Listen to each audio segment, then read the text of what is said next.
সেদিন কৃষ্ণ বলা বাকি আমায় রেখে বিদায় নেবে, সেদিন তোমাদের কাছে একটাই নিবেদন, আর কিছু চাই না। কি? একবার তোমরা দয়া করে, একবার কৃপা করে কোন কর্ম করবি জানো? মহাজন বললে, ওরে আমি সেদিন যাব চলে তোমাদেরই ছাড়িয়া,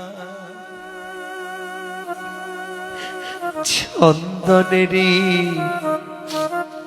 ফোঁটা সেদিন দিও পরায়া।